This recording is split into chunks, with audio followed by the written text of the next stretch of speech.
l'idée était, à ce qui était déjà existant, d'ajouter des moments de pratique, des occasions d'échanger entre collègues, etc. Donc, la recherche a porté sur s'interroger, aller interroger 18 travailleurs du domaine de la santé, toutes professions confondues, différents horizons culturels, pour comprendre comment au juste se déroulait l'entraide entre collègues.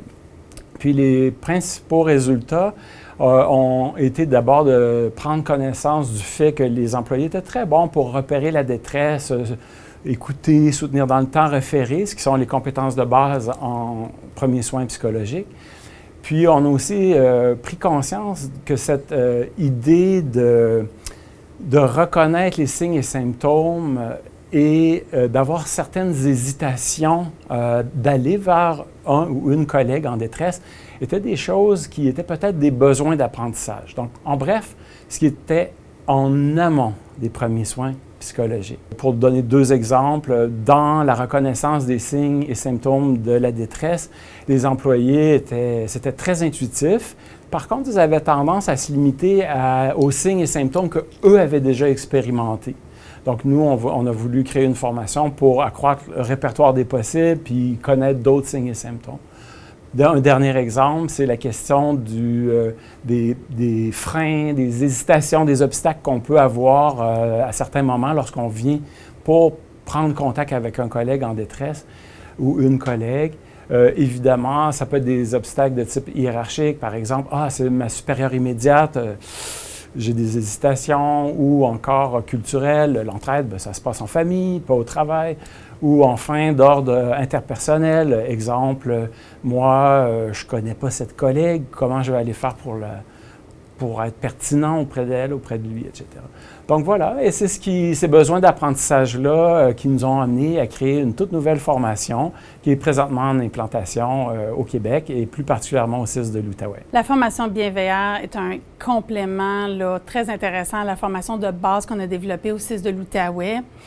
C'est une formation qui est riche pour, une fois qu'on a sensibilisé les gens à reconnaître, détecter, écouter et orienter pour donner des premiers soins psychologiques au personnel, la formation Bienveilleur vient nous mettre en action, vient nous mettre en pratique dans une simulation de réalité virtuelle avec des observateurs, des questions clés, des questions puissantes qui vont les aider à reconnaître les barrières, mais aussi à savoir quoi faire avec.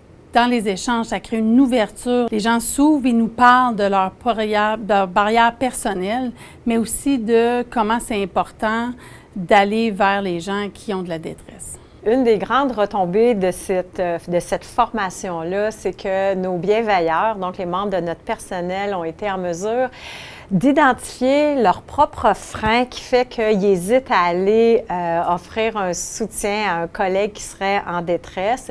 Et aussi, c'est venu un petit peu normaliser tout ça dans le sens que c'est normal que parfois, je ne suis pas disposée à aller aider un collègue de travail. Donc, il y a des discussions autour de ça.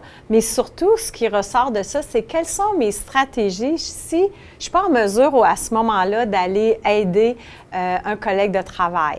Donc, ça peut être, je vais aller passer le relais à un autre bienveilleur ou je peux aller voir la personne, dire, écoute, est-ce que tu serais disponible demain matin? On pourrait aller prendre un café ensemble.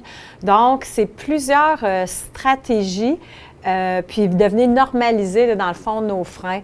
Puis aussi, j'ajouterais qu'on avait un souci lors de la première formation. On disait à nos bienveilleurs, c'est important d'être proactif, d'aller vers les personnes.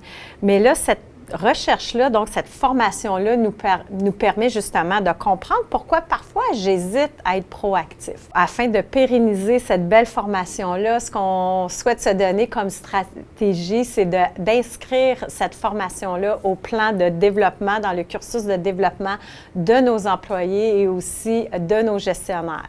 Il ne s'agit pas juste d'être en mesure, comme bienveilleur, de détecter la détresse chez un de nos collègues de travail, mais bien d'être capable d'aller vers la personne, donc de oser aller aider la personne. Et si moi, je ne suis pas en mesure de le faire, à ce moment-là, je peux aller demander un soutien d'un autre bienveilleur, d'un autre professionnel. L'entraide, c'est un travail d'équipe.